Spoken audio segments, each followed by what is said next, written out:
Okay, um, I'm going to be discussing Jordan Peterson's quote unquote Darwinian truth.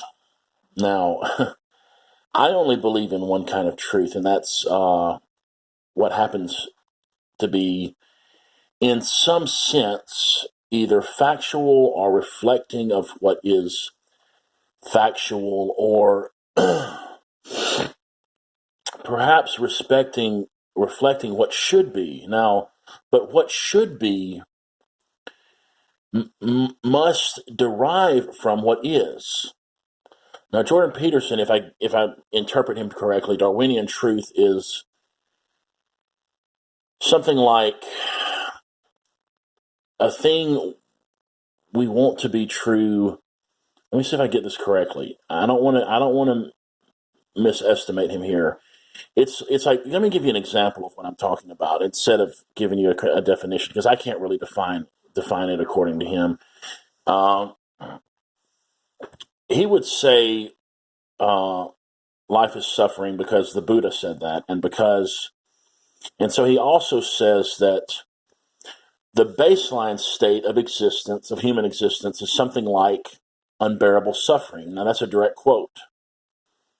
Now, this is just wrong. The baseline of our existence is what I call baseline awareness. That's a calm state I return to after anger, sadness, or excitement.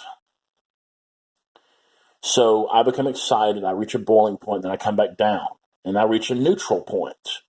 It's neither happy nor sad.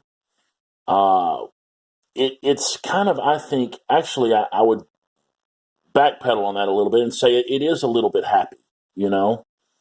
That's really the baseline of our existence. It's not unbearable suffering. If unbearable suffering were the baseline of existence, that the starting point, and I would say what we return to again and again, that would be, that existence would be, it wouldn't be worth living, unless you had to constantly rise above that. Now, why the reason I say this is one of his Darwinian truths is because he wants you to use that as a springboard from which to, as a reason to achieve something great in your life, so that you will, how do I put it? So that you will branch out and mature as a human being. And if you see life as being, if you see the baseline of human existence as being unbearable suffering, then you're more likely to achieve something, and you're more likely to do something worthwhile with your life. So that's an example of his Darwinian truth.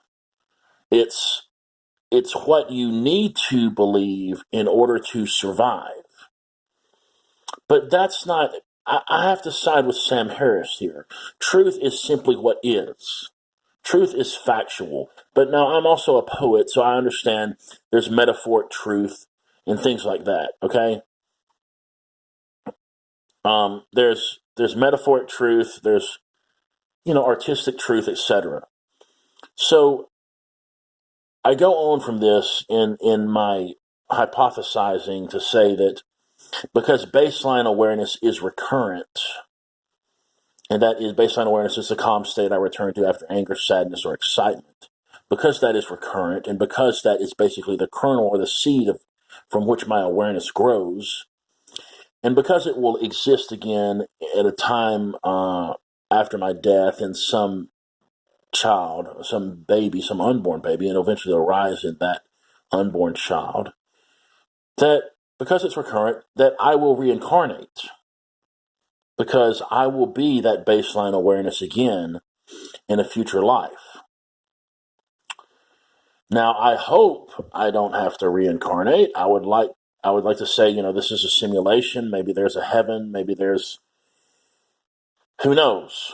But I don't believe in Jordan Peterson's Darwinian truth. I don't think that's a good way to approach life, because because you have to deal with what is, not what it's not about giving yourself leverage for what should be. It's just about looking at life and saying, this is the way it is. And, I have to work from there. I think that's a more tenable way to approach life, because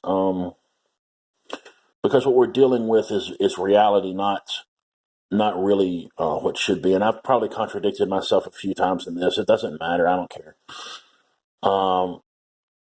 So that's that. And I'll just leave you with that. Thank you.